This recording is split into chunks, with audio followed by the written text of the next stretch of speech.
Assalamu alaikum wa rahmatullahi wa barakatuh. Hello everyone. Good afternoon from wherever you might be working as well. My name is Muhammad Bra, a student from the Gambia. And with me today is Musa, an international student from the Republic of the Gambia, currently studying in Union. So we're here to talk about a very important topic, and the topic has to do with appearance. Musa, talking about appearance, I would like to ask you, do you care about your appearance? If yes, why? If you Yeah, I do care about my appearance. Yeah,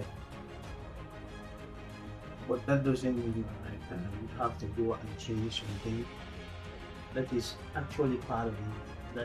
That is something that I'm created with.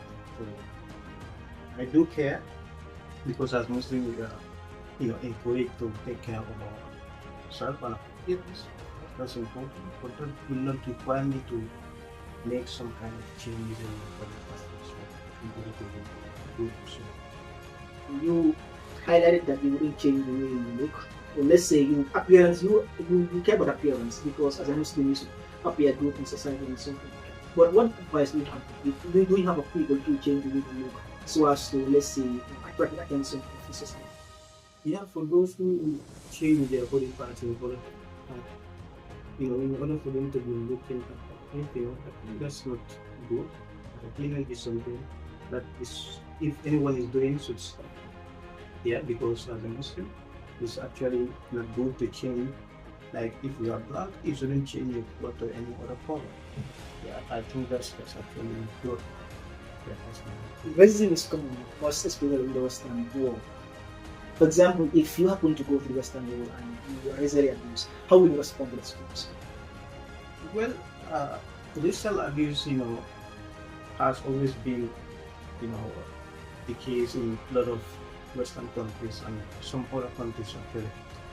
Yeah, the issue is you have to, if there is any possibility for you to report, someone is abusing you, by making some kind of racial differences with you, and so you have to.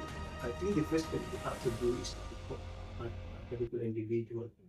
Yeah, perhaps the individuals in authority can do something about. If, for example, let's say you have the child, like how will you describe people who racially abuse others? Because we are all created from the same being and we are divided into nations. Well, I would categorize people who are raised to be naive people. They fail to understand, misunderstand, or do not understand what differences. You know, if one is categorically mentioned that we are created into nations and tribes in order for us to recognize each other. So that is the reason why we are created with different races, from different nations, from different tribes and so on. So the purpose is just for recognition. Anyone who fails to do that, I'll just categorize you as someone who is naive and who is not accepting, who is not tolerating. Let's say if ever you are racially abused, will the story of Nelson Mandela serve as a motivation? Yeah, of course it does. It does. What sense does it serve as a motivation to you? It has, it has taught the whole entire world, a big lesson that differences, our differences, in the form of race actually is not important.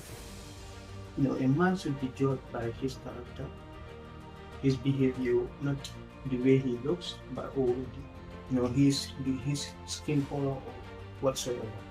So I think that serves as a big lesson for the entire world, and I think so. Yeah.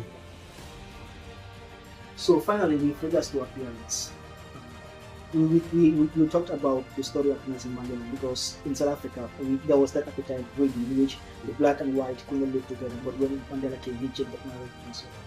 So if you have one advice to those people who really abuse others, what advice would it be? I would give them the advice that they need to have, they need to be accepted. This is just part of creation. We all cannot be one. We all cannot like come from the same background, the same nation. So ultimately there must be differences, but we have to accept that. We have to accept that what we are and what we can be cannot be determined from our races, from our tribes, or from the nations we come from. Yeah, our characters matter and how we impact the world in a positive manner. Let's say if you're easily abused and you have a chance to perform cosmetic surgery, that is the process of changing the way you really ever do it. No, no, I understand now. But not, be involved in cosmetic activities. Finally, do you judge people based on their appearance? No, I don't judge people based on their appearance. What matters to me is your character. And I just be one. We all cannot like come from the same background, the same type, the same nation. So ultimately there must be differences, but we have to accept that. We have to accept that what we are and what we can be cannot be determined from our races, from our tribes, or from the nations we come from. Yeah, our characters matter and how we impact the world in a positive manner. Good, actually. Musa, thank you very much for this time, and of course, thank you very much for taking time to do this to running this interview. It's much appreciated. And to our cameraman Elisa, thank you so much.